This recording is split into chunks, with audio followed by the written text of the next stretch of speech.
మోంతా తుఫాన్ రూటు మారుస్తోంది. ఇప్పటికే పలు దిశలు తిరిగినటువంటి ఈ మోంతా తుఫాన్ ముందుగా కాకినాడ అండ్ మచిలీపట్నం మధ్యలో నుంచి ఈ మోంతా తుఫాన్ వెళ్ళబోతోంది. దీని ప్రభావంతో కాకినాడ అండ్ మచిలీపట్నం మధ్య పెను సంచలనం రేపబోతోందని చెప్పి మాట్లాడుకున్నాం. అయితే కొంచెం కొంచెంగా రూట్ మారుస్తోంది. ఆ తర్వాత యానమని మాట్లాడుకున్నాం. ఇప్పుడు ఏకంగా అమలాపురం వరకు రూట్ మార్చేసింది. నిమిషానికి ప్రస్తుతానికి తుఫాన్ తీవ్రత పెరుగుతోంది. డేంజర్లో ఉన్నాయి కోనసీమ జిల్లాలని కూడా. రాజోలు అమలాపురం మధ్య ఇప్పుడు ఇది తీరం దాటే అవకాశం కనబడుతోంది. రాత్రి 10 గంటల నుంచి 11 గంటల మధ్యలో ఇది తీరం దాటే అవకాశం ఉంది. తీరం దాటే సమయానికి గంటకు 100 నుంచి 120 కిలోమీటర్ల వేగంతో గాలులు కూడా వీచే అవకాశం ఉంది. కాకినాడ కోనసీమ జిల్లాలపైన తీవ్రమైన ప్రభావం కనిపిస్తోంది. ఇక తీర ప్రాంతాల్లో హైటెన్షన్ కొనసాగుతుంది. భయంగా ప్రాణాలని చేతిలో పెట్టుకొని బిక్కుమంటూ గడుపుతున్నారు. ఎప్పుడు ఏం జరుగుతుందోనన్న ఆందోళన అయితే ఆయా ప్రాంతాల్లో వ్యక్తమవుతోంది. సో అమలాపురం దగ్గర ఇది తీరం దాటే అవకాశం కనబడుతోంది. మోంతా తుఫాన్ ముందుగా కళింగపట్నం మచిలీపట్నం నుంచి ఇది వెళ్ళే అవకాశం ఉంది. ప్రస్తుతానికి ఇప్పుడు కూడా అదే డైరెక్షన్లో ఉంది. బట్ ప్రాంతాలు మారుతూ ఉన్నాయి. సో యానం నుంచి ఇప్పుడు అమలాపురం వరకుగా అది బయలుదేరింది. అమలాపురం దగ్గర తీరం దాటే అవకాశం కనబడుతోంది. సో కాకినాడ కోనసీమ జిల్లాలపైన దీని ప్రభావం ఎక్కువ ఉండే అవకాశం ఉంది. రాజోలు అమలాపురం మధ్యలో ఇప్పుడు ఎగ్జాక్ట్ అంటే ప్రెసిషన్ కాకినాడ అండ్ మచిలీపట్నం అనేది చాలా గ్యాప్. దాంట్లో ప్రెసిషన్ కాకినాడ అండ్ యానం. ఈ ఆనం మధ్యలో నుంచి కాకినాడ మధ్యలో నుంచి వెళ్ళే అవకాశం ఉన్నట్టుగా మాట్లాడుకున్నాం. కానీ ఇప్పుడు మరీ ప్రిసైజ్డ్గా ఎగ్జాక్ట్గా లొకేషన్స్తో సహా రాజోలు మరియు అమలాపురం ఈ మధ్యలో నుంచి ఇప్పుడు ఈ మోంతా తుఫాన్ తీరం దాటే అవకాశం కనబడుతోంది. చూస్తున్నాం ప్రచండ గాలులు, ఎక్కడ చూసినా భయంకరమైనటువంటి సముద్రపు అలలు, ఎటు చూసినా అత్యంత భారీ వర్షాలు ఇవే ఇప్పుడు తీరం వెంబడి కనిపిస్తూ ఉన్నాయి. ఉప్పాడ తీరంలో ప్రజలంతా భయభ్రాంతులకు గురవుతున్నారు. ఎక్కడ చూసినా కూడా అలర్ట్. చూడండి, మీరు చూసిన విజువల్లో అలర్ట్స్ కొనసాగుతున్నాయి. ఉప్పాడ ప్రాంతాల్లో అధికారులు అక్కడికి చేరిపోయి ప్రజలందరినీ కూడా బీచ్ దగ్గర నుంచి దూరం పంపించేస్తున్నారు. ఉప్పాడ తీరం దగ్గర నుండి గ్రామాల్లో నుంచి ప్రజలందరూ కూడా ఎవాక్యుయేట్ చేయిస్తున్నారు. లోతట్టు ప్రాంతాల్లో ప్రజలందరినీ కూడా అక్కడి నుంచి పంపించే ప్రయత్నం చేస్తున్నారు. ఒకసారి ఆ విజువల్స్లో అధికారులు వారికి ఎటువంటి సూచనలు జారీ చేస్తున్నారు ఆ విజువల్స్ చూద్దాం.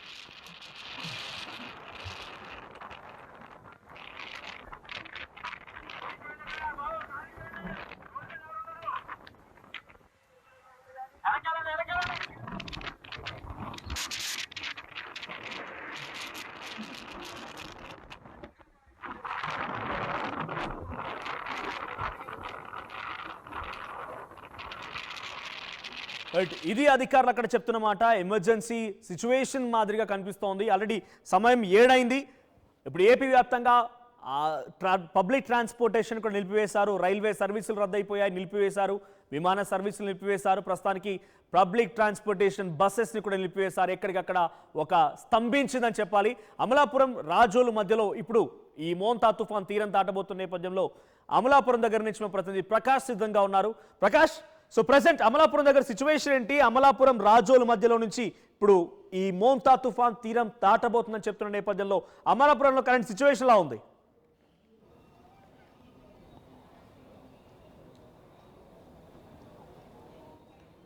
రైట్ ప్రకాష్, సో మొత్తంగా అమలాపురం దగ్గర రాజోలు అమలాపురం దగ్గర నుంచి ఎప్పుడైతే ఈ మోంతా తుఫాన్ తీరం దాటుతుందని చెప్పారో అమలాపురంలో కూడా కొంత హైటెన్షన్ నెలకొంది. అమలాపురంలో కూడా కొంత ప్రెసెంట్ సిచ్యువేషన్ టెన్స్డ్గా ఉందని చెప్పాలి. భయంగా కనిపిస్తోంది. సో 10 నుంచి 11 గంటల సమయానికల్లా అక్కడ అమలాపురం రాజోలు మధ్యలో ఈ మోంతా తుఫాన్ తీరం దాటే అవకాశం ఉంది. అమలాపురం దగ్గర మా ప్రతినిధి ప్రకాష్ ఉన్నారు. ప్రకాష్, అమలాపురం దగ్గర కరెంట్ సిచ్యువేషన్ ఏంటి? ఎటువంటి సిచ్యువేషన్ నెలకొంది? ప్రిసైజ్గా ముందుగా కాకినాడ నుంచి మచిలీపట్నం మధ్యలో నుంచి ఇది తీరం దాటుతుందని చెప్పుకోవచ్చాం. ఆ తర్వాత కాకినాడ నుంచి యానం మధ్యలో నుంచి ఇప్పుడు ఏకంగా రాజోలు అమలాపురం మధ్యలో నుంచి ఎగ్జాక్ట్గా ప్రిసైజ్డ్గా లొకేషన్స్ తెలుస్తున్నాయి. వాతావరణ శాఖ అధికారులు చాలా బ్రీఫ్ ఇన్ఫర్మేషన్ ఇస్తూ ఉన్నారు. సో ఇప్పుడు మరి కాసేపులో కొన్ని గంటల్లోనే సమయం ఎగ్జాక్ట్గా 7 గంటలు కావస్తోంది. మరో 3 గంటల్లో 10 గంటల సమయానికల్లా తీరం దాటే అవకాశం ఉన్నట్టుగా చెప్తున్నారు. సో కరెంట్ సిచ్యువేషన్ ఏంటి? ఈ ప్రభావం ఎలా కనిపిస్తోంది?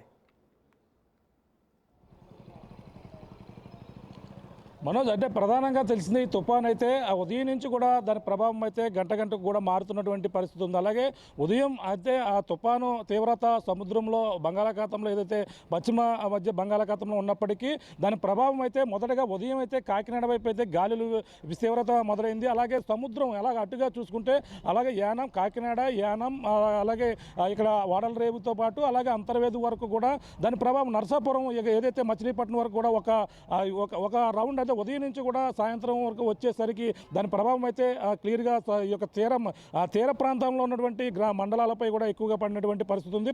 ప్రస్తుతం దీని ప్రభావం అయితే మొదటగా కాకినాడ వైపు దూసుకొస్తుంది. కాకినాడ, యానం మధ్య ప్రభావం చూపుతుందన్నారు. మరి కొద్దిసేపటి క్రితం అయితే దీని ఏదైతే అమలాపురం సంబంధించినటువంటి ఇన్ఛార్జ్ మంత్రి ఎవరైతే ఉన్నారో ఆ ఇన్ఛార్జ్ మంత్రి కూడా అచ్చెన్నాయుడు కూడా క్లియర్గా చెప్పారు. అలాగే రాజోలు, నరసాపురం మధ్య అయితే తీరం దాడుతుందని కూడా చెప్పుకొచ్చారు. ఈ నేపథ్యంలో మరి ఇప్పుడైతే తాజా వార్త చూసుకుంటే కాకినాడ వైపే కాకినాడకి అలాగే యానం మధ్య తీరం దాటే అవకాశం ఉంది. దీని ప్రభావం ఎక్కువగా అక్కడే ఉంటుందని కూడా చెప్పుకొస్తున్నారు. పక్కన ఆ కాకినాడ వద్ద ఎదురు గాలులతో కూడినటువంటి అక్కడ వర్షాలు అయితే పడుతున్నాయి. అలాగే ఈ తీర ప్రాంతాల్లో అన్ని ప్రాంతాల్లో కూడా పడుతున్నాయి. కోనసీమ జిల్లాలో కూడా సాయంత్రం 3 గంటల నుంచి అయితే దాని ప్రభావం అయితే క్లియర్గా ఉంది. అలాగే ఆ గాలుల తీవ్రత ఎక్కువగా ఉండడంతో కోనసీమ జిల్లాలో ఉన్నటువంటి పలు ప్రాంతాలలో కొబ్బరి చెట్లు అలాగే మొత్తం అన్ని కూడా ఆ విద్యుత్ స్తంభాలు కూడా నేలకొరిగాయి. అందులోనే ముఖ్యంగా ఉన్నటువంటి తీర ప్రాంతంలో అమలాపురంలో కూడా 3 గంటల నుంచి కూడా విద్యుత్ అంతరాయం కలిగింది. విద్యుత్ అంతరాయం కలిగిన నేపథ్యంలోనే ఇప్పటికీ మొత్తం అమలాపురం మొత్తం అంతా కూడా కోనసీమతో పాటు మొత్తం ముమ్మడివారం అనేక ప్రాంతాలన్నీ చీకట్లోనే ప్రస్తుతం గత సాయంత్రం నుంచి కూడా చీకట్లోనే ఉన్నటువంటి పరిస్థితి ఉంది. అలాగే ఈ యొక్క తుఫాను తీరం దాటే సమయంలో 216 జాతీయ రహదారులపై వాహనాలు కూడా నిలిపివేయాలంటూ కూడా ఆదేశాలు ఇచ్చారు. ఈ నేపథ్యంలోనే ఆర్టీసీ బస్ స్టాండ్లకే మాత్రమే మొత్తం బస్సులన్నీ కూడా పరిమితమయ్యాయి. ఒక్కసారి మీరు ఎక్కడున్నారు ఇప్పుడు అక్కడ సిచ్యువేషన్ చూపించే ప్రయత్నం చేయండి. మీరున్న ఏరియాలో మీరు ఆల్మోస్ట్ బస్ స్టాండ్ ఉన్నట్టున్నారు. బస్సులన్నీ కూడా పూర్తిగా కంప్లీట్ క్లోజ్ చేశారు. స్తంభించిపోయిన వ్యవస్థ అంతా కూడా ఒకసారి చుట్టూ చూపించండి. అట్ ది సేమ్ టైం మీరు విద్యుత్ అంతరాయం కూడా ఉందని చెప్తున్నారు కాబట్టి ఒకసారి ఆ విజువల్స్ చూపించండి. ఎవరైనా సమీపంగా బస్ స్టాండ్ దగ్గర స్టాఫ్ కానివ్వండి, పబ్లిక్ ఎవరైనా ఉంటే ఈ తుఫానుకి సంబంధించి ఎటువంటి భయభ్రాంతులకు గురవుతున్నారు, ఏ రకంగా హెచ్చరికలు జారీ అయ్యి వారి నుంచి మాట్లాడించే ప్రయత్నం చేయండి. Yes okay. ఇది ఇప్పుడు ప్రస్తుతం అయితే అమలాపురంలో ఉన్న అంటే కోనసీమ జిల్లాలోనే దీని ప్రభావం ఎక్కువగా ఉంటుందని కూడా చెప్పుకొచ్చిన నేపథ్యంలో చూడొచ్చు ఆర్టీసీ బస్ స్టాండ్ అమలాపురం సంబంధించినటువంటి ఆర్టీసీ బస్ స్టాండ్ వద్ద ఉన్న బస్సులన్నీ కూడా ఏ స్థాయిలో ఇక్కడైతే నిలిచిపోయాయి. అధికంగా వరుసగా అయితే ఇక్కడ బస్సులు నిలిచిపోయినటువంటి పరిస్థితి. ఎందుకంటే 7 గంటల తర్వాత ఉదయం వరకు కూడా వాహనాలు అన్నీ కూడా రహదారులపై అన్నీ కూడా నిలిపివేయాలంటూ కూడా చెప్పుకొచ్చారు. ఈ రహదారులపై వాహనాలు అయితే ఎక్కడ కూడా అనుమతి లేని నేపథ్యంలోనే ప్రస్తుతం ఎక్కడ బస్ స్టాండ్లో అక్కడైతే బస్సులన్నీ కూడా నిలిచిపోయాయి. వాహనాలు కూడా నిలిచిపోయినటువంటి పరిస్థితి ఉంది. దాదాపుగా అమలాపురంలో అయితే పక్కన ఈ యొక్క ప్రాంతాల్లో కొన్ని ప్రాంతాల్లో మొత్తం అన్ని ప్రాంతాల్లో కూడా విద్యుత్ అంతరాయం అయితే ఉన్నటువంటి పరిస్థితి ఉంది. ప్రస్తుతం ఇక్కడ ఆర్టీసీ సంబంధించినటువంటి అక్కడ జిఎం ఉన్నారు, మాట్లాడే ప్రయత్నం చేద్దాం. ఎన్ని బస్సులు అమలాపురంలో నిలిచిపోయాయని కూడా తెలుసుకునే ప్రయత్నం. చెప్పండి, ఎన్ని గంటల నుంచి బస్సులు నిలిపివేయడం జరిగింది ఇప్పుడు ప్రస్తుతం? యాక్చువల్గా మేము అయితే ఈ కోనసీమ జిల్లాకు సంబంధించి అమలాపురము, రావులపాలెము, రాజోలు, రామచంద్రపురం డిపోలు ఉన్నాయి. ఉదయం నుంచి ఏవైతే ఈ గోదావరి ఒడ్డు కానీ లేకపోతే సముద్రపు వారకెళ్ళే బస్సులన్నింటినీ ఉదయం నుంచి నిలిపివేయడం జరిగింది. రిస్క్ ఎక్కడైతే ఉన్నాయో అవన్నీ ఆపేసాము. కానీ మనకేంటి ఈ 2 గంటల నుంచి ఈ గాలులు ఎక్కువ అవడం వలన చెట్లు పడిపోవడము అటువంటి సంఘటనలు జరగడం వల్ల మొత్తం 4 డిపోలని మొత్తం అన్ని బస్సులు ఆపేసాము. ఇప్పుడు మేమున్న ప్రకారం ఏంటంటే 50% ఆపరేషనే జరిగింది. మధ్యాహ్నం 2 గంటల నుంచి అయితే మాత్రం ఆల్ వెహికల్స్ మొత్తం డిపో నుంచి వెళ్ళవలసిన బళ్ళన్నీ మొత్తం అన్నింటిలో ఆపేశాము. మాకు కలెక్టర్ గారు మీటింగ్ ఉదయం 10 గంటలకి పెట్టి చెప్పడం జరిగింది. ఎటువంటి అవాంఛనీయ సంఘటనలు జరగకుండా చూసుకోండి అని ఉన్నతాధికారులకి అందరికీ ఆయన సూచనలు ఇచ్చారు. అలాగే మధ్యాహ్నం 3 గంటలకి ఇన్ఛార్జ్ మినిస్టర్ గారు అయినటువంటి అచ్చెన్నాయుడు గారు కూడా మీటింగ్ పెట్టి చెప్పారు. ఏదేమైనా సరే ఉద్యోగులు తప్పించి ఎవరు కూడా రోడ్డు మీద ప్రయాణికులు అనేవాళ్ళు ఎవరు ఉండకూడదు, ఎట్టి పరిస్థితుల్లోని ఎవరిని ఉంచొద్దని చెప్పేసి ఇన్స్ట్రక్షన్స్ ఇవ్వడం జరిగింది. అదే మాదిరిగా మేము బస్సుకు సంబంధించి అన్ని బస్సులు ఆపేయడం జరిగింది. దూర ప్రాంత ప్రయాణికులు ఎవరైతే ఉన్నారో బస్సులు క్యాన్సిలేషన్ చేసి వాళ్ళ రిఫండ్ వాళ్ళకి ఇప్పించి ప్రయాణికుల్ని ఎన్ని గంటల వరకు మళ్ళీ ఎన్ని గంటలకు బస్సులు తీయాలని కూడా చెప్పడం జరిగింది.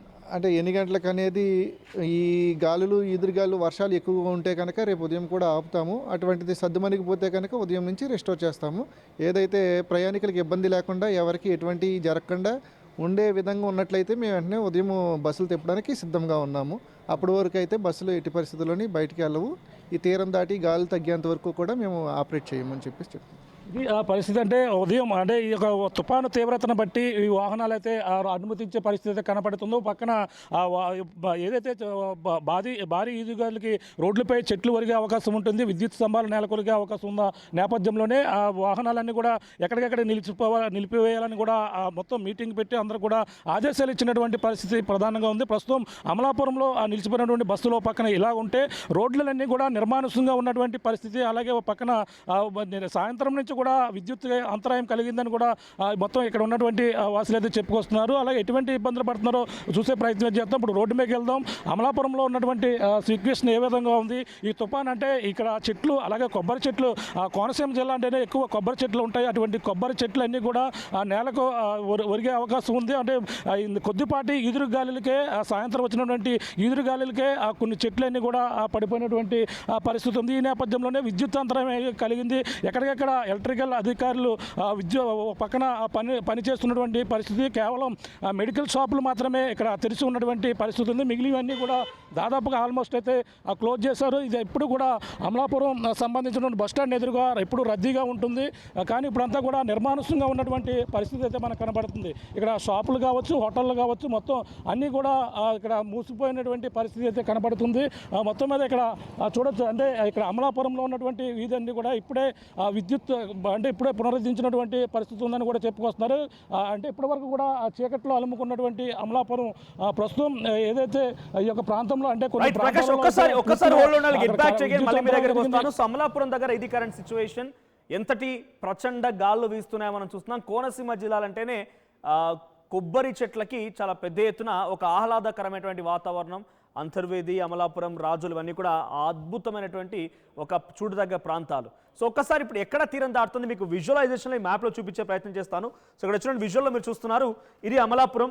సో అమలాపురం, ఇటువైపు రాజోలు. సో రెండింటి మధ్యలో నుంచి ఇప్పుడు ఈ మోంతా తుఫాన్ కనిపిస్తుంది. ఇక్కడ మీకు లైన్ చూస్తున్నారు కదా, అమలాపురం, ఇటువైపు రాజోలు, రెండింటి మధ్యలో నుంచి ముందుగా మనం మాట్లాడుకున్నాం కాకినాడ అండ్ మచిలీపట్నం, ఈ రెండింటి మధ్యలో నుంచి వెళ్తుందని మాట్లాడుకున్నాం. ఆ తర్వాత కాకినాడ, యానం, ఇక్కడ యానం ఉంటుంది.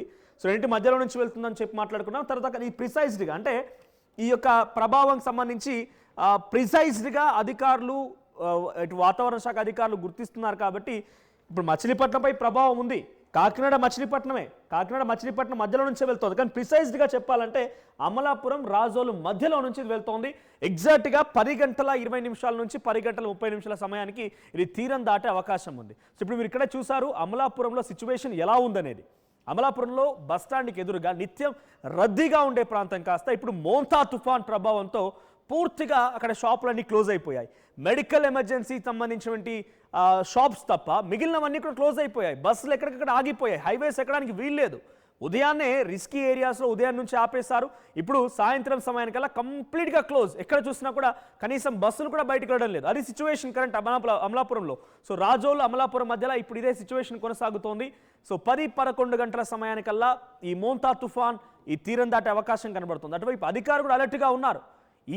ఈ రాత్రి గడిస్తే చాలు మహాప్రభు అన్న చందంగా మారిపోయింది. గంటకి 100 నుంచి 120 కిలోమీటర్ల వేగంతో గాలు వేయడం అంటే చిన్న విషయం ఏం కాదు. మీరు బైక్పై వెళ్తుంటారు, స్పీడ్ చూస్తుంటారు కదా, ఆ స్పీడ్తో 100 స్పీడ్తో గాలి వస్తే ఎలా ఉంటుందో అర్థం చేసుకోండి. సో 100-120 స్పీడ్తో గాలు వేయడంతో పాటుగా అత్యంత భారీ వర్షం కురిసే అవకాశం ఇక్కడ మీరు చూస్తున్నారు. ఇందాకే ఒక 10 నిమిషాల క్రితం మనం మాట్లాడుకున్నాం. ఈ ప్రభావం చూడండి, నెల్లూరు దగ్గర ఉండేది, నెల్లూరు ఒంగోలు వైపుగా ఉండేది, టువర్డ్స్ అప్పర్ డైరెక్షన్లో మూవ్ అవుతుందని చెప్పాను. సో అప్పర్ డైరెక్షన్లో ఇప్పటికే బాపట్ల లాంటి ప్రాంతాల్లో వర్షం కురుస్తోంది. మచిలీపట్నం, తర్వాత కాకినాడ, ఇటువైపుగా ఉప్పాడ, ఓడరేవులు, ఆ తర్వాత ఆ తీర ప్రాంతం మొత్తం కూడా భయంకరమైన అత్యంత భారీ వర్షాలు కురుస్తూ ఉన్నాయి. సో ఉప్పాడ దగ్గర ఇప్పుడు కొంత హైలైట్ సిచ్యువేషన్ కొనసాగుతోంది. ఉప్పాడ దగ్గర తీర ప్రాంతంలో ఉన్నటువంటి ప్రజలు మొత్తాన్ని కూడా అక్కడ నుంచి ఎవాక్యుయేట్ చేసి పంపించేశారు.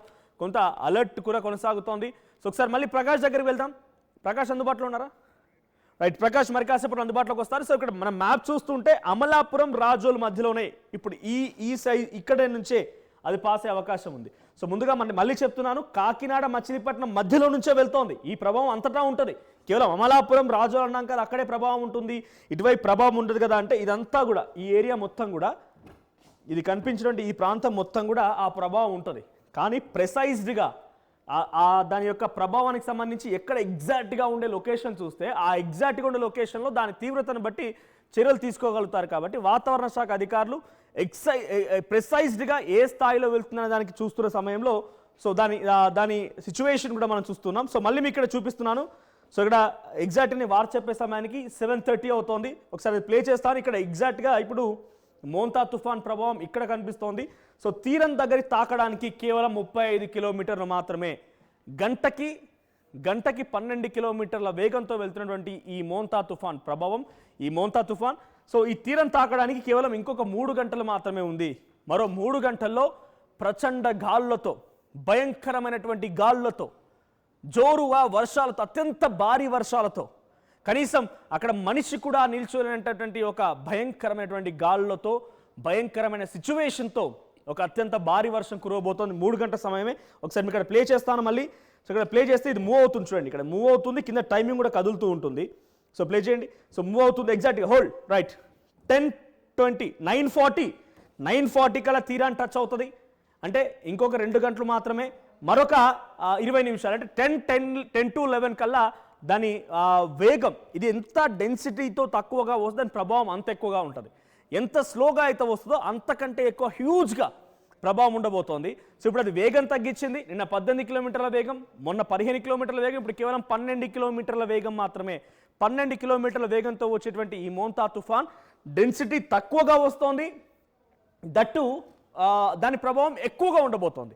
ఎంత తక్కువ డెన్సిటీలో ఎంత స్లోగా వస్తే దాని ప్రభావం అంత ఎక్కువగా ఉండే అవకాశం ఉంది. సో ఇప్పటికే ఈ ప్రాంతాల్లో ఆల్రెడీ కాకినాడ, అమలాపురంలో ఎవరైనా ఆర్టీవీని లైవ్లో చూస్తున్నట్టయితే మీ దగ్గర సిచ్యువేషన్ ఏంటి? గాళ్ళు ఎలా వీస్తూ ఉన్నాయి? గాళ్ళు విధ్వంసం సృష్టించే విధంగా ఉన్నాయా?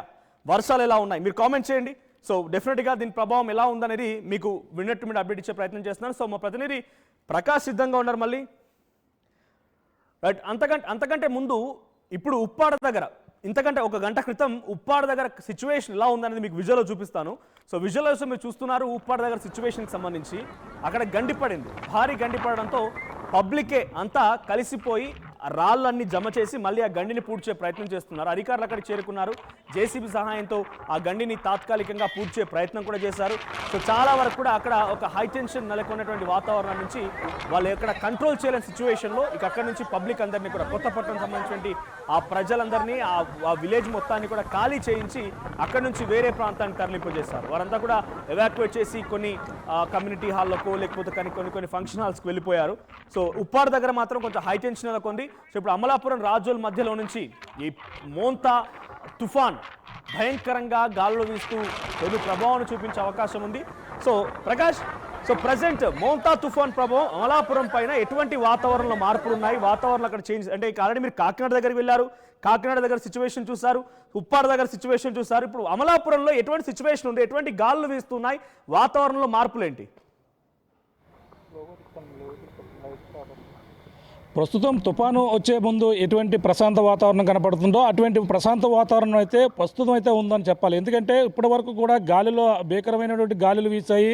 ఈ యొక్క కోనసీమ, అలాగే ఏదైతే అమలాపురం నుంచి అలాగే రాజోలు, ఈ యొక్క నర్సాపురం మధ్య తీరం దాటుతుందని మొదటగా అయితే చెప్పుకొచ్చారు. ఈ నేపథ్యంలో అయితే ఆ గాలిలో తీవ్రతను బట్టి, ఇందాక జరిగినటువంటి పరిణామాలను బట్టి ఆ యొక్క ప్రాంతాలను కూడా మంత్రి ఎవరైతే ఉన్నారో అచ్చెన్నాయుడు కూడా ఆ వాడల రేవుతో పాటు అలాగే మొత్తం ఈ యొక్క బీచ్ ఏవైతే ఉన్నాయో ఈ యొక్క ప్రాంతాలన్నీ కూడా తిరిగిన పరిస్థితి ఉంది. కానీ ప్రస్తుతం తుఫాను అయితే ఉప్పాడ వద్ద ఎటువంటి భీకరమైనటువంటి విధ్వంసం సృష్టిస్తుందో ఇక్కడ అదేవిధంగా 3 గంటల సమయంలో చెట్లు అలాగే మొత్తం అన్ని కూడా విధ్వంసాన్ని సృష్టించి మొత్తం విద్యుత్ అంతరాయానికి అయితే ప్రధానంగా ఇప్పటికీ కూడా ఒక విద్యుత్తులు అయితే ఇంకా పునరుద్ధరించవలసిన పరిస్థితి అయితే ప్రధానంగా ఉంది. మరో పక్కన చూసుకుంటే ఈ తుఫాను రాత్రి 11 గంటల నుంచి 11:30 నుంచి అయితే రాత్రి 12 గంటల లోపల ఈ ప్రభావం అయితే తీరం దాటడం ఉంది. అది కూడా కాకినాడ వైపే వెళ్తున్నట్టుగా మరో పక్కన అయితే చెప్పుకొస్తున్నారు. ప్రస్తుతం వాతావరణ శాఖ ఇచ్చినటువంటి హెచ్చరికల నేపథ్యంలో అలాగే కాకినాడ సమీపంలోనే ఈ యొక్క తుఫాను తీరం దాటుతుందని కూడా క్లియర్గా అయితే చెప్పుకొస్తున్నారు. ఈ నేపథ్యంలో అక్కడ ఓ పక్కన ఉదయం నుంచి కూడా అలల ఉధృతి ఎక్కువగా ఉంటుంది. ఆ ఉప్పాడలో ఉన్నటువంటి ఓ పక్కన ఉప్పాడ కావచ్చు, ఉప్పాడ నుంచి మొదలుకొని కాకినాడ ఈ యొక్క కోనసీమ వరకు కూడా తీర ప్రాంతంలో 12 మండలాల్లో ఈ యొక్క ఎఫెక్ట్ మొదలుకుంటే తుని, అలాగే తుని మండలంలో తొండంగితో పాటు అలాగే ఒక ఉప్పాడ కొత్తపల్లి కాకినాడ రూరల్ సూర్యాపేట అలాగే మత్స్యకార ప్రాంతాల్లో కోనసీమలో ఉన్నటువంటి ముమ్మడివరం నియోజకవర్గంలో కాట్రేని కోన మొదలుకుని ఈ యొక్క ప్రాంతాలన్నీ కూడా ఈ యొక్క సముద్ర అలల ఉధృతితో పాటు గాలిల తీవ్రతతో చాలా అల్లకల్లోలంగా ఉన్నటువంటి పరిస్థితి కనపడుతుంది. ప్రస్తుతం ఇంకా ఉప్పాడలో ఉన్నటువంటి సుబ్బంపేట కావచ్చు, మాయాపట్నం, నాయకర కోనలు అవన్నీ కూడా మత్స్యకారులను బలవంతంగా అక్కడి నుంచి అయితే నిన్న రాత్రి ఇదే సమయానికి ఎవరు కూడా ఆ పునరావాస కేంద్రానికి వెళ్ళాలని కూడా నిరాకరించిన నేపథ్యంలో వాళ్ళనంతా కూడా ఈరోజు అక్కడ ఉన్నటువంటి గాలిల తీవ్రతను అలాగే సముద్ర అలల ఉధృతిని బట్టి వాళ్ళకు కూడా ఎన్నాళ్ళ నుంచి ఎన్నో తుఫాన్లు చూస్తాం, ఇక్కడే ఉంటామని కూడా చెప్పుకొచ్చిన వాళ్ళు ఎట్టకేలకు గాలిలో తీవ్రతను అలాగే ఈ అలల ఉధృతిని చూసి వాళ్ళంతా కూడా పునరావాస కేంద్రాలకైతే ఎట్టకేలకైతే బయలుదేరుతున్నటువంటి పరిస్థితి అయితే అక్కడ కనపడుతుంది. మరో పక్కన అక్కడ తాత్కాలికంగా ఇస్తున్నటువంటి రాళ్ళన్నీ కూడా మళ్ళీ రోడ్డుపైకి వచ్చి మొత్తం రోడ్డు అంతా కూడా ఉప్పాడ వద్ద అయితే ధ్వంసమైనటువంటి పరిస్థితి. ఈ యొక్క పరిస్థితులను చూస్తుంటే కాకినాడ వద్దే తుఫాను తీరం దాటే అవకాశం ఉంది. తీరం దాటే సమయంలో పెను విధ్వంసాన్ని సృష్టించే అవకాశం ఉన్న నేపథ్యంలో అధికారులందరూ కూడా అప్రమత్తం కావాలి. కొద్దిసేపటి క్రితమే ఏపీ సీఎం చంద్రబాబు కూడా సమీక్ష సమావేశం కూడా నిర్వహించి అందరూ కూడా ఇక్కడ గ్రామాలలో పాటు గ్రామాల్లో సచివాలయాల్లో జనరేటర్లు ఏర్పాటు చేయాలి. అప్రమత్తంగా ఉండాలి. మోంతా తుఫాన్ ప్రభావం ఎక్కువగా ఉండే అవకాశం ఉంది. అమలాపురం, రాజోలు, మచిలీపట్నం, కాకినాడ, ఉప్పాడ ఈ ప్రాంతాలు హై అలర్ట్ గా ఉండే అవకాశం ఉంది. సో అక్కడ ఆయా ప్రాంతాల్లో అధికారులు ఏ రకంగా సిద్ధంగా ఉన్నారు? రాత్రి సమయాల్లో భయంకరమైనటువంటి అత్యంత భారీ వర్షం, అదే సేమ్ టైం గాళ్ళు కూడా ఉండే అవకాశం ఉంది. సో ఈరోజు రాత్రి గడిస్తే చాలా చందంగా అధికారులు అంటూ ఉన్నారు. అధికారులు చాలా సందర్భాల్లో కూడా వాళ్ళు మాట్లాడుతున్న సందర్భం ఆర్టీవీతో కూడా చాలా సందర్భాల్లో మాట్లాడినప్పుడు కూడా సో వాళ్ళు ఎలా అలర్ట్గా ఉన్నారు? ప్రజెంట్ మీరున్న చోట అధికారులు ఏ రకంగా కనిపిస్తున్నారు? అధికారులు ఎన్డీఆర్ఎఫ్, ఎస్డీఆర్ఎఫ్ టీం సిద్ధంగా ఉన్నాయా? సముద్ర తీర ప్రాంతాల్లో ఉన్నటువంటి అధికారులు అందరూ కూడా మొత్తం అక్కడైతే అలర్ట్గా ఉన్నారు. ఎక్కడైతే ఎఫెక్ట్ ఎక్కువగా ఉన్న ఆ యొక్క ప్రాంతాల్లో ఎన్డీఆర్ఎఫ్, ఎస్డీఆర్ఎఫ్ బృందాలు కూడా ఇప్పటికే చేరుకున్నారు. ఆ యొక్క చేరుకోవడం కాకుండా ముఖ్యంగా వాహనాలు ఏవైతే జేసీబీ అంటే చెట్లు ఎక్కడైనా పడిపోతే కొబ్బరి చెట్లు పడిపోయిన నేపథ్యంలో వాటిని తొలగించేందుకు జేసీబీ మిషన్లు అన్నీ కూడా సంసిద్ధం చేశారు. ఎక్కడ పడిన వెంటనే వాటిని అయితే తొలగించే ప్రక్రియ అయితే కొనసాగుతున్నటువంటి పరిస్థితి ఉంది. ఈ విధంగానే రేపు మరింత ఎక్కువగా ఉండే అవకాశం ఉన్న నేపథ్యంలో గ్రామం అంటే పట్టణ స్థాయి నుంచి అలాగే మండలం స్థాయి నుంచి గ్రామ స్థాయి వరకు ఉన్నటువంటి ఉద్యోగులందరూ కూడా అలర్ట్గా ఉండాలని కూడా చెప్పుకొచ్చారు. తమ మొబైల్ అన్నీ కూడా పనిచేస్తూ ఉండాలి. ప్రతిదీ కూడా అందరూ కూడా అప్రమత్తంగా ఉండాలి. ఎక్కడ ఎటువంటి చిన్నపాటి సమాచారం వచ్చినా, ఎటువంటి చిన్నపాటి ప్రమాదం జరిగినా వెంటనే సమాచారం ఇవ్వాలి. వెంటనే అక్కడ ఎన్డీఆర్ఎఫ్, ఎస్డీఆర్ఎఫ్ బృందాలు అక్కడికి చేరుకుంటాయి. చెట్లు పడిపోతే మాత్రం చెట్లు తొలగిస్తాయి. అక్కడ ఇల్లు ఎక్కడైనా సరే పురాతన భవనాలు ఎవరైనా ఇప్పటికే కొన్ని ప్రాంతాలకైతే తరలించారు.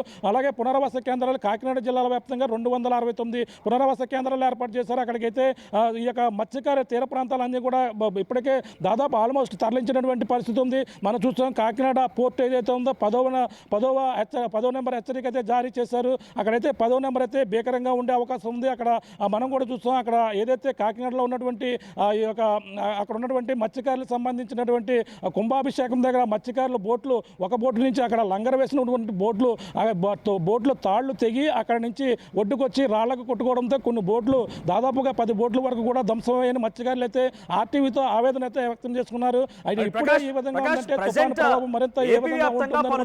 విద్యుత్ అంతరాయం కూడా కలిగింది. విద్యుత్తుని నిలిపివేశారన్నట్టు తెలుస్తోంది. గాలులు వీయడంతో కొంత ఇబ్బందికర పరిస్థితి అవకాశం ఉంది. కొంత షార్ట్ సర్క్యూట్ కూడా జరగవచ్చు అనేటువంటి సిచ్యువేషన్లో ఈ విద్యుత్తుని ముగించేస్తుంటారు, విద్యుత్ని నిలిపివేస్తూ ఉంటారు. సో ఏ జిల్లాలో విద్యుత్ నిలిపివేశారు, దానికి సంబంధించిన వివరాలు ఉన్నాయా? ఎస్ అంటే అన్ని ప్రాంతాల్లో ఇప్పటికే అంటే విద్యుత్ అంటే ప్రధానంగా గాలిల తీవ్రతతో చెట్లు పడిపోతాయని ముందుగానే ఒక అంచనాకైతే రావడం జరిగింది. ఆ యొక్క చెట్లు ఎక్కడైనా పడిపోయి విద్యుత్ బయలు పడతాయని ముందుగానే కొన్ని ప్రాంతాల్లో అయితే ఆ చెట్లు గత 2 రోజుల నుంచి కూడా తొలగించారు. ఇప్పుడు ప్రస్తుతం అయితే ఈ యొక్క ప్రాంతంలో చెట్లు ఇప్పుడు అమలాపురం నుంచి ముమ్మడివరం వెళ్ళే మార్గ మధ్యలో కొబ్బరి చెట్లు పడిపోవడంతో అక్కడైతే విద్యుత్ అంతరాయం దానివల్లనే అమలాపురంతో పాటు ముమ్మడివరం కొన్ని ప్రాంతాలలో కాట్రేని కోన ఈ విద్యుత్ అయితే అంతరాయం ఉందని చెప్పాలి. మొత్తం మీద ఏదేమైనా అధికార యంత్రాంగం అయితే సంసిద్ధంగా ఉండాలని రాత్రి ఇప్పుడు ప్రస్తుతం 9 గంటల నుంచి అన్ని ప్రాంతాలలో వర్షాలు అయితే నమోదవుతాయి. రాత్రి 11:30 నుంచి 12 గంటల మధ్యలో ఈ యొక్క తుఫాను తీరం దాటే అవకాశం ఉందని కూడా చెప్పుకొస్తున్నారు. Manoj. Thank you Prakash. So మొత్తంగా ఆర్టీవీ ఎక్కడికక్కడ సిద్ధంగా ఉంది. కోస్తా ప్రాంతం మొత్తం కూడా ఆర్టీవీ ప్రతినిధులు సిద్ధంగా ఉన్నారు. ఎప్పటికప్పుడు లైవ్ అప్డేట్స్ మీకు అందిస్తోంది. పొద్దున్న నుంచి కూడా ఆర్టీవీ ఉప్పాడ ఎటువంటి సిచ్యువేషన్ ఉంది, కాకినాడ, శ్రీకాకుళం టు నెల్లూరు ప్రతి చోట కూడా ఆర్టీవీ అక్కడ సిచ్యువేషన్ని మీకు అప్డేట్స్లో అందించే ప్రయత్నం చేస్తోంది. సో ప్రజెంట్ నేను చెప్తున్న ప్రకారంగా అమలాపురం మరియు రాజోలు మధ్యలో నుంచి ఈ తుఫాన్ మోంతా తుఫాన్ తీరం దాటే అవకాశం ఉంది. ఎగ్జాక్ట్గా 10 గంటల సమయానికి చాలా పెను ప్రభావం చూపించబోతోంది. అయితే ఉప్పాడ దగ్గర సిచ్యువేషన్ ఏంటి? ఇప్పుడు ఉప్పాడలో ఎటువంటి సిచ్యువేషన్లో కొన్ని ఉప్పాడ ప్రాంతంలో ఎంతటి భయంకరమైనటువంటి ప్రచండ గాలులు వీస్తున్నాయి, అత్యంత భారీ వర్షం కురుస్తోంది. మా ప్రతినిధి కృష్ణమోహన్ అందిస్తారు. కృష్ణమోహన్, సో ఎటువంటి సిచ్యువేషన్ నెలకొంది ఉప్పాడ తీర ప్రాంతంలో? సో ప్రజెంట్ ప్రచండ గాలులు కూడా వీస్తున్నాయి, విద్యుత్ అంతరాయం కూడా కలిగింది. మీ దగ్గర అప్డేట్స్ ఏంటి? గొడుగు కూడా గాలికి ఊగిపోతుందో దాదాపుగా 60-70 కిలోమీటర్ల వేగంతో ఇది కనపడుతోంది. చాలా వరకు సత్యన్న ఈ గొడుగుని హ్యాండిల్ చేయడం చాలా కష్టమైన పరిస్థితి. అందుకే ఒక మన రిపోర్టర్ని మళ్ళీ తోడుగా పెట్టాల్సిన పరిస్థితి ఇక్కడ కనపడుతుంది. అటువంటి సిచ్యువేషన్ చూసామంటే గొడుగు ఇరిగిపోతుందేమో అని. ఇది ఆల్రెడీ మన గొడుగు చాలా స్ట్రాంగ్గా ఉంటుంది. అటువంటి గొడుగు కూడా ఇక్కడ అయితే ఇష్యూ నడుస్తుందో, అంటే తుఫాన్కి సంబంధించిన అప్డేట్స్ విషయంలో ఒక క్లారిటీ వచ్చింది. ప్రభుత్వం కూడా కాకినాడ యానాంకి మధ్యలో క్రాస్ అయ్యే సిచ్యువేషన్ కనపడుతుంది. అంటే బేసిక్గా అది కూడా టువర్డ్స్ కోనసీమ జిల్లాల్లో ఓడరేవుల ప్రాంతం కావచ్చు, లేకపోతే ఆ ప్రాంతంలో హిట్ అయితే సరౌండింగ్ 60 కిలోమీటర్ల మేరకు పూర్తిగా కూడా ఆ ఇంపాక్ట్ కనపడే పరిస్థితి అయితే కనపడుతుంది. బట్ మనం కానీ చూసుకుంటే ఇప్పుడు ఇక్కడే కాకినాడలో వర్షం స్టార్ట్ అయిపోయింది. ఆల్మోస్ట్ ఆల్ ఈదురు గాలులు కూడా ఉంది. కనీసం గొడుగుని పట్టుకోలేని పరిస్థితి. ఇంకొక మనిషి గట్టిగా పట్టుకుంటే కానీ ఈ గాలికి తట్టుకునే పరిస్థితి లేదు.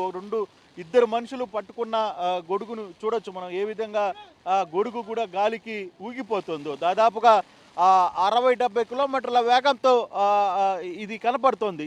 చాలా వరకు సత్యన్న ఈ గొడుగుని హ్యాండిల్ చేయడం చాలా కష్టమైన పరిస్థితి. అందుకే ఒక మన రిపోర్టర్ని మళ్ళీ తోడుగా పెట్టాల్సిన పరిస్థితి ఇక్కడ కనపడుతుంది. అటువంటి సిచ్యువేషన్ చూసామంటే గొడుగు ఇరిగిపోతుందేమో అని. ఇది ఆల్రెడీ మన గొడుగు చాలా స్ట్రాంగ్గా ఉంటుంది. అటువంటి గొడుగు కూడా ఇక్కడ ఉండే పరిస్థితి లేదు. అంటే అటువంటి సిచ్యువేషన్ గాలులు ఇప్పుడే స్టార్ట్ అయినాయి. ఆల్మోస్ట్ ఆల్ ఈ ప్రాంతం మొత్తాన్ని కూడా ఇక్కడ మనం కానీ ఒకసారి చూస్తే ఈ ప్రాంతాన్ని మొత్తాన్ని కూడా మొత్తం జనాలందరినీ కూడా ఖాళీ చేసేశారు. ఆల్మోస్ట్ ఆల్ ఖాళీ చేసేశారు. గాలి విపరీతమైన పరిస్థితి. పోలీస్ కంప్లీట్గా ఈ ప్రాంతాన్ని ఉదయం నుంచి జరుగుతున్న హడావిడి ఈ మొత్తాన్ని ఖాళీ చేయించేసింది. ఇక్కడ నుంచి ఉండడానికి ఎవరు లేదని చెప్పింది. ఇక్కడున్న గ్రామాల్లో ఉన్న లేదు కొత్తపట్నం విలేజ్లో ఉన్న పబ్లిక్ మొత్తాన్ని కూడా వేరే ప్రాంతాలకి తరలించేసింది. ఎక్కడ ఎవరు ఈ ప్రాంతంలో ఉండడానికి లేదు అని చెప్పిన పరిస్థితి. ఒకవైపు సముద్రం నుంచి చూసుకుంటే ఎటువంటి అలజడి చూడొచ్చు. సముద్రం దగ్గర వెళ్ళే ప్రయత్నం అయితే చేస్తాను. సముద్రం దగ్గర పూర్తిగా జల్లులు లేకపోతే సముద్రం దగ్గర నుంచి వచ్చే అలలు పెద్ద ఎత్తున పడుతున్న పరిస్థితి. వర్షం పెద్ద ఎత్తున కురుస్తోంది సచిన్, మామూలు కాదు. చాలా హార్ష్గా తగులుతోంది. అసలుకి హ్యాండిల్ చేయడం చాలా కష్టంగా ఉన్న పరిస్థితి. కంప్లీట్గా వర్షంకి సంబంధించిన స్టార్ట్ అయిపోయింది. తుఫాన్ ఇంపాక్ట్ ఆల్రెడీ స్టార్ట్ అయిందనేది చాలా క్లియర్గా అర్థమైపోతుంది. అసలు కంప్లీట్గా ఈ వర్షంలో ఇంత అంటే తుఫాను ముందు ఎటువంటి వర్ష బీభత్సం ఉంటుందో నేను ఇప్పుడు మీకు చూపించే ప్రయత్నం చేస్తున్నాను. ఎగ్జాక్ట్గా నేను ఒక రకంగా తుఫాను ముందు లేదు తుఫాను సమయంలో జరిగే వర్షంతోనే నేను ఉండాల్సిన పరిస్థితి. సో ఇటువంటి సిచ్యువేషన్ కనబడుతుంది. పూర్తిగా కూడా అసలు కంప్లీట్గా సముద్రం దగ్గర నుంచి అలలు కావచ్చు, లేకపోతే వస్తున్న ఇంపాక్ట్ కావచ్చు, వీటన్నిటికీ అప్పటికి నేను ఒక సపోర్ట్తో ఉన్న గొడుగు, అంటే ఆ వర్షం నీళ్లు ఎంత ఫోర్స్గా కొడుతున్నాయంటే మీరు అర్థం చేసుకోవాలి. ఈ గొడుగుని కూడా దాటుకొని అసలుకి ఏదో ఒక రాళ్లతో కొట్టినట్టుగా అంత వేగంగా వర్షపు చినుకులు ఇక్కడ పడుతున్న పరిస్థితి అయితే మనకి కనపడుతుంది. అంత స్పీడ్గా వర్షం కూడా పడతా ఉన్న పరిస్థితి. ఒకవైపు సముద్రం చూసుకుంటే పెద్ద ఎత్తున అలలు అయితే పెద్ద ఎత్తున ఎగిసి పడుతున్న పరిస్థితి మనం చూసాం. ఇక్కడ పూర్తిగా ఈ ప్రాంతాన్ని మొత్తాన్ని కూడా ఉదయం నుంచి చాలా వరకు ఈ ప్రాంతంలో చాలామంది వ్యక్తులు ఈ ప్రాంతంలో ఉన్నారు. కానీ ఇప్పుడు ఆ ప్రాంతం లేదు. ఇక్కడ మొత్తాన్ని ఖాళీ చేయించేశారు. పోలీసు ఒక్కరిని కూడా ఇక్కడ ఉంచే పరిస్థితి లేదని చెప్పారు. ఎందుకంటే ఈ ప్రాంతం చాలా ఎఫెక్టివ్ ప్రాంతం. ఆల్మోస్ట్ ఆల్ ఈ ప్రాంతంలో ఉన్న వాళ్ళ మొత్తాన్ని కూడా ఇక్కడ ఇందాక మీరు చూసుంటారు చాలామంది పబ్లిక్ ఈడ ఉన్న పరిస్థితి. కానీ ఇప్పుడు కానీ చూస్తే ఒక్కరు కూడా ఈ పబ్లిక్ ఇక్కడ లేదు. సో అటువంటి సిచ్యువేషన్ ఈ ప్రాంతంలో ఉంది. అంటే తుఫాను ఎంత తీవ్రతతో ఉంది, ఎంత వేగంగా తుఫాను పడుతోంది, ఎంత వేగంగా ఇది చూస్తున్నాను. గొడుగు పట్టుకునే పరిస్థితి లేదు, గొడుగు హ్యాండిల్ కావడం లేదు అసలు కంప్లీట్గా. నిజంగా ఇది ఇంపాసిబుల్, గొడుగుతో మన వల్ల కాదు. దానికంటే కూడా తడవడమే మేలు అనిపిస్తుంది. దాన్ని హ్యాండిల్ చేయడం కూడా చాలా కష్టంగా ఉన్న పరిస్థితి. సో ఇటువంటి సిచ్యువేషన్, అటువంటి పరిస్థితి మనకి కాకినాడ ప్రాంతంలో కనబడుతుంది. సేమ్ ఇంకా ఆల్మోస్ట్ ఆల్ తుఫాను ముందు ఏ విధంగా ఉంటుందో అటువంటి పరిస్థితులే కనపడుతున్నాయి. ఇక్కడ నిలబడడానికి కూడా వీలు లేని పరిస్థితి కనపడుతుంది సచిన్. కానీ ఓవరాల్గా మనం ఈ సబ్జెక్ట్లో ప్రభుత్వం చాలా సీరియస్గా దీని మీద ఎఫెక్ట్ పెట్టింది. రాత్రి జరగబోయే ఏదైతే ప్రళయం అనుకోవాలా, లేకపోతే ఒక తుఫాను, ఒక బీభత్సం అనుకోవాలా, ఈ బీభత్సంలో తట్టుకునేదానికి అన్ని రకాల ఏర్పాట్లు అయితే చేసింది ప్రభుత్వం తరఫున. అన్ని రకాల ఏర్పాట్లు సిద్ధం చేసింది. పూర్తిగా జనాల్ని ఎక్కడికక్కడ మార్చింది. తర్వాత కొన్ని ప్రాంతాల్లో, ఇప్పుడు పిఠాపురం, కొన్ని ప్రాంతాల్లో కంపలు అన్నిటినీ పూర్తిగా కూడా వాళ్ళందరినీ ఖాళీ చేయించారు. తర్వాత పవర్ మొత్తం కూడా ఆఫ్ చేసేసారు. ఎందుకంటే ఈ గాలికి, తుఫాన్లకి ఎక్కడికక్కడ పోల్స్ పడిపోతున్నాయి. మరోవైపు షార్ట్ సర్క్యూట్లు జరుగుతున్నాయన్న నేపథ్యంలో పవర్ కూడా పూర్తిగా ఆపేసింది. ఆల్మోస్ట్ ఆల్ రవాణా వ్యవస్థ మొత్తాన్ని కూడా ఎక్కడికక్కడ క్లోజ్ చేసింది. రవాణా వ్యవస్థను కూడా బంద్ చేసేసింది. రవాణా వ్యవస్థని సాయంత్రం 6 గంటల నుంచి ఎక్కడికి పోవడానికి లేదని చెప్పి క్లియర్గా చెప్పిన పరిస్థితి. సో సముద్రంలో ఉన్న నేపథ్యంలో ఇక్కడి నుంచి ఎగిసి పడుతున్న నీళ్లు కావచ్చు, లేకపోతే ఒకవైపు పడుతున్న వర్షానికి కనీసం నిలబడలేని పరిస్థితి సచిన్. ఇంత ఇంపాక్ట్ అయితే కనబడుతోంది. చాలా చాలా అసలు నిలబడలేని పరిస్థితి నిజంగా. సో డైరెక్ట్గా అంత గట్టిగా ఈ తుఫాన్ అయితే స్టార్ట్ అయింది ఆల్మోస్ట్. అయితే ఇది తీరం రాత్రి 10:30-11 గంటల ప్రాంతంలో తీరం దాటబోతుంది. ఆ ప్రాంతంలో దాటినా లేదు 1 గంట లోపల ఎటువంటి పరిస్థితిలో తీరం దాటుతుంది అనేది చాలా క్లియర్గా చెప్తున్నారు. సో అటువంటి పరిస్థితి ఇక్కడ నడుస్తోంది. సో మరి దానివల్ల జరగబోయే ఇంపాక్ట్ ఏంటి అనేది ప్రభుత్వం పదే పదే లెక్కలేసుకుంటుంది. దాని తర్వాత ఏం జరగబోతుంది, పంట నష్టాలు జరగబోతున్నాయా, పొలాలు నీళ్ళల్లో ఇరగబోతున్నాయా, చెట్లు పడిపోతున్నాయా, కరెంట్లు హుదూదులో ఏదైనా సంఘటన వైజాగ్లో జరిగిందో అటువంటి సంఘటనలు ఏ ప్రాంతంలో చోడుకోబోతుంది, అది ఈస్ట్ గోదావరి కోనసీమ ప్రాంతంలో జరుగుతుందా, లేదు కాకినాడ పరిసర ప్రాంతాల్లో జరుగుతుందా, లేదు యానాం దాటిన తర్వాత జరగబోతుందా అనేది ఇంకా ప్రాథమిక అంచనాకి రాలేదు. మోస్ట్లీ ఓడల రేవు ఆ ప్రాంతంలో ఎక్కువగా ఉండొచ్చు అనేది ఒక ప్రస్తుతానికి ఒక అంచనా, తాజా అంచనా. కానీ అది 9:30-10 గంటల ప్రాంతంలో ఎలా ఉంటుందనేది చూడాల్సిన పరిస్థితి అయితే ఉంది. ఆల్మోస్ట్ ఆల్ విపరీతమైన గాలి, వర్షం, అసలు ఈ గాలి దాదాపుగా 80-90 కిలోమీటర్ల వేగంతోనే వీస్తోంది. చాలా ఇంపాక్ట్, అసలు మనిషిని నిలబడడానికి కూడా వీలు కాని పరిస్థితి. నేను కొంచెం లావుగా దిట్టంగా ఉంటాను కాబట్టి సరిపోయింది, లేదు సాధారణంగా సన్నగా ఉండే రిపోర్టర్లు అయితే గాలికి వెళ్ళిపోవాల్సిన పరిస్థితి. సో అటువంటి సిచ్యువేషన్ అయితే ఇక్కడ చాలా క్లియర్గా కనపడుతుంది సచిన్. బట్ చూడాలి ఎటువంటి పరిస్థితిలో రాత్రి ప్రభుత్వం ఎటువంటి యాక్షన్స్ తీసుకోబోతుంది. ఇప్పటికే 3 రోజుల నుంచి చాలా సీరియస్గా ప్రభుత్వం అయితే పూర్తిగా కూడా తన చేతిలోకి తీసుకుంది, అన్నిటినీ తీసుకుంది. ఆర్టీసీని ఎక్కడికక్కడ ఆపింది, ట్రైన్స్ని ఆపింది, విమానాలను ఆపింది, అవసరమైతే ఎక్కడ ఒక చిన్న ప్రాణం పోకూడదని చెప్పింది. ఇందాకనే కలెక్టర్ కావచ్చు, విజయవాడ నుంచి సిపిలు కావచ్చు, వీళ్ళందరూ కూడా ఒక సీరియస్గా కొన్ని వ్యవహారాలు చెప్పారు. ఎవడు బయటికి రావడానికి లేదు. 7 గంటల తర్వాత నిత్యావసర వస్తువులు షాపులు కూడా బంద్ చేస్తున్నామని చెప్పిన పరిస్థితి. అటువంటి సిచ్యువేషన్ పూర్తిగా ఆంధ్రప్రదేశ్లో ఏదైతే ఎఫెక్ట్ జరగబోతుందో ఆ ప్రాంతాల్లో పూర్తిగా కూడా ఉంది సచిన్. అంటే దీని తర్వాత రాత్రి తర్వాత బీభత్సం ఏ విధంగా ఉంటుంది, లక్కీగా అంటే ఒక రకంగా కొంత మేలు. అర్ధరాత్రి తుఫాను దాటితే చాలా వరకు పబ్లిక్ బయట ఉండదు. ఒకవేళ డ్యామేజ్ జరిగితే జరగచ్చు గాక, కానీ పబ్లిక్ ప్రాణ నష్టం ఉండదు, అందరూ ఇళ్లలో ఉంటారు కాబట్టి ఒక రకంగా అది మేలు. బట్ నిజంగానే అది కానీ మామూలు ఈ టైంలో కానీ మధ్యాహ్నం పూట కానీ జరుగుంటే చాలా పెద్ద నష్టం జరిగేది అనేది అయితే ప్రభుత్వం ఎక్కడికక్కడ పూర్తిగా కూడా అప్రమత్తం చేసింది. ఎవరిని పూర్తిగా ఉండద్దు, చాలా రోజుల నుంచి పిల్లలకి 2 రోజుల నుంచి ముందుగానే సెలవులు ఇచ్చే ప్రయత్నం చేసింది, ఎవరిని బయటికి రాకుండా చెప్పింది. సో అటువంటి సిచ్యువేషన్ అయితే చాలా స్పష్టంగా కనబడుతుంది. ఇక్కడ ఇప్పుడు ఉన్న సిచ్యువేషన్కి జరుగుతున్న అంటే ఆల్రెడీ కాకినాడ ఇంపాక్ట్ అర్థమైపోతుంది సచిన్. చాలా క్లియర్గా తుఫాన్ను ఈ ప్రాంతంలో ఎటువంటి బీభత్సాన్ని సృష్టించబోతుంది రాబోయే 2-3 గంటల్లో అనేది చాలా క్లియర్గా ఉంది. ప్రభుత్వం అన్ని రకాల చర్యలకైతే సిద్ధమైంది. ఇక్కడున్న ప్రజలందరినీ సురక్షిత ప్రాంతాలకి తరలించింది. ఇతర ప్రాంతాల్లో ఉన్న వాళ్ళని, తర్వాత సేఫ్టీ లేని వాళ్ళందరినీ కూడా ఒక సేఫ్ జోన్లోకి పెట్టే ప్రయత్నం చేసింది. వాళ్ళందరూ కూడా కొంత సేఫ్గానే ఉన్నారు.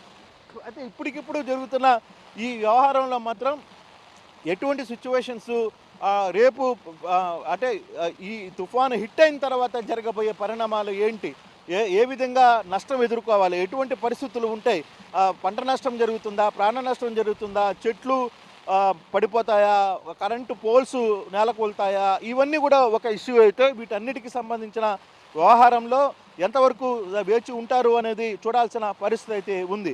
సో ఆ ప్రభుత్వం అయితే అన్నిటికీ సిద్ధంగా ఉంది. ఎలక్ట్రికల్ వాళ్ళకి సెలవులు లేవని చెప్పింది, రెవెన్యూ వాళ్ళకి సెలవులు లేవని చెప్పింది. ఆ సెలవుల్లో ఉన్న వాళ్ళందరినీ ఇమ్మీడియట్గా రమ్మన్నారు. ఒకవైపు ఎన్డీఆర్ఎఫ్, ఎస్డీఆర్ఎఫ్ వీళ్ళందరినీ కూడా ఎక్కడికక్కడ డిప్లాయ్ చేసిన పరిస్థితి. ఒక్కొక్క ప్రాంతంలో దాదాపుగా 2 యూనిట్లను పెట్టింది, అవసరమైతే ఇంకొక 4 యూనిట్లను కూడా స్పేర్లో ఉంచింది. చాలా వరకు కూడా చాలా ప్రాంతాల్లో ఎన్డీఆర్ఎఫ్ బృందాలని అప్రమత్తం చేసిన పరిస్థితి ఉంది. కాబట్టి సజ్జన్, సో మేజర్గా కొంత జరిగినా యాక్టివేట్ కావడానికి, ఇమీడియట్గా రిస్క్ చేయడానికి, తర్వాత ఇమీడియట్గా వాళ్ళందరినీ ఒక సేఫ్ జోన్లోకి తిరిగి సాధారణ స్థితికి తీసుకురావడానికి అవసరమైన ఏర్పాట్లన్నీ కూడా ప్రభుత్వం చేయడానికి సిద్ధంగా ఉంది. ఆ దిశగా ముందుకు వెళ్తోందని ఆశిస్తున్నాం. చూడాలి మరి రేపు ఇవన్నీ ప్లానింగ్ అన్నీ సక్సెస్ఫుల్గా వర్కౌట్ అవుతాయా లేదా అనేది రేపు మార్నింగ్ అని మనకి తెలియదు. ఇప్పుడు వరకు ఈ రాత్రి జరిగే ప్రళయం ఏ విధంగా ఉంటుందనేది కూడా చూడాల్సిన పరిస్థితి ఉంది. సచిన్, ఏమైంది అంకల్? పవర్ బిల్లు చేపుకు చెల్లు హై బీపీ బహి నేను తెల్లు పెట్టుకొని బిల్లు బీపీ అంటావేంటి అంకుల్? ఇల్లు అమ్ముకొని బిల్లు కట్టమంటావా? ఇంటి పైకప్పు నమ్ముకోమంటున్నాను. ట్రూజాన్ సోలార్ సిస్టమ్ ఇన్స్టాల్ చేసుకోండి, ఫ్రీ ఎలక్ట్రిసిటీ జనరేట్ చేసుకోండి. నీకు చెప్తే లో బీపీ వచ్చి పోతారేమో, ఒక్కోసారి బిల్లు మొత్తం ఫ్రీ అయిపోద్ది. Truzon solar power, super power.